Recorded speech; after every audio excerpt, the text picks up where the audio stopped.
Alright, hello my wonderful students. This is part 3, foldable number 2. For this one here, once again, we're going to be isolating the radical expressions, simplifying the radicals, then solving for our variable, which in this case is x. So for this one here, we have 2x plus 1 to the 1/3 is equal to -3. For this one, we already actually have our radical isolated. You can't really see that, but this one, unlike the first one, I'm actually convert to a radical first, and then I am going to solve that way. So instead of having 1/3, I'm going to convert this to radical form. So this is actually the cube root of 2x plus 1 equal to -3. Now I'm going to go ahead and raise this whole thing to the third power, as well as this side, both sides to the third power. That way, because we have the index of 3 and the power of 3, we'll simplify the radical. So leaving us just with 2x plus 1 equal to -3 to the third power. We know from our cheat sheet this is actually -27. Now we're just going to go ahead and solve for x like we normally would a two-step equation.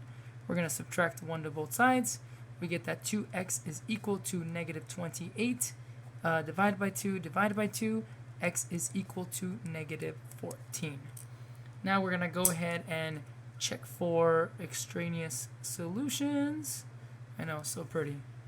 Alright,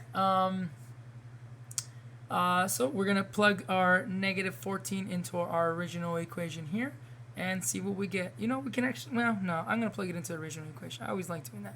So we have our, do it in red, we have our 2 times our -14 in parentheses plus 1 raised to the 1/3 power equals to -3.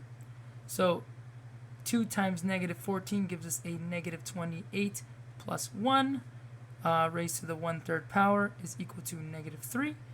-28 plus 1 is indeed -27 to the 1/3 power equal to -3.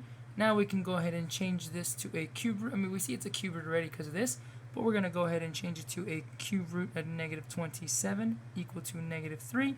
And indeed, our cube root of -27 does indeed equal -3. And if you have trouble with that, you can go ahead and check our cheat sheet, because that for sure does do that. And this does indeed work. So we know that x minus 14 is indeed an answer and is not an extraneous solution.